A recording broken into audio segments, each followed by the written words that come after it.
वसई न्यायालय परिसरात लाचलुचपत प्रतिबंधक विभागाने धडक कारवाई करत विशेष सहाय्यक सरकारी वकिलाला रंगेहात अटक केल्याने मोठी खळबळ उडाली आहे.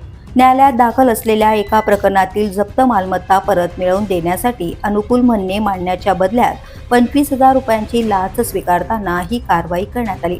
अटक करण्यात आलेल्या विशेष सहाय्यक सरकारी वकिलाचे नाव भूपेश अजित पुरंदरे असून ते वसई येथील सहदिवाणी उच्चस्तर न्यायालयात कार्यरत आहेत. तक्रारदाराने न्यायालयात जप्त मालमत्ता परत मिळवण्यासाठी अर्ज दाखल केला होता. या अर्जावर सरकारी पक्षाच्या वतीने अनुकूल शेरा देण्यासाठी आरोपी भूपेश पुरंदरे यांनी तक्रारदाराकडे 25,000 रुपयांच्या लाचेची मागणी केल्याचा आरोप आहे. तक्रारदाराची लाच देण्याची इच्छा नसल्याने त्यांनी थेट ठाणे लाचलुचपत प्रतिबंधक विभागाकडे तक्रार दाखल केली. 20 मे रोजी प्राप्त झालेल्या या तक्रारीनंतर एसीबीने पडताळणी केली असता लाचेची मागणी झाल्याचं निष्पन्न झालं. त्यानंतर गुरुवारी दुपारी वसई न्यायालय परिसरात सापळा रचण्यात आला. या प्रकरणी वसई पोलीस ठाण्यात गुन्हा दाखल करण्याची प्रक्रिया सुरू असून पुढील तपास सुरू आहे.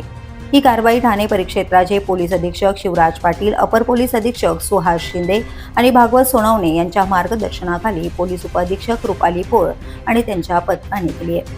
विशेष म्हणजे ठाणे लाचलुचपत प्रतिबंधक विभागाची वसईतील महिनाभरातील ही दुसरी मोठी कारवाई आहे. यापूर्वी अप्पल तहसीलदार कार्यालयात 7 लाख रुपयांच्या लाच प्रकरणातही एसीबीने मोठी कारवाई केली होती. त्यामुळे वसईत शासकीय कार्यालयांमधील भ्रष्टाचार पुन्हा एकदा चर्चेचा विषय ठरलाय. तर पोलीस न्यूजसाठी नितीन पाटील, वसई.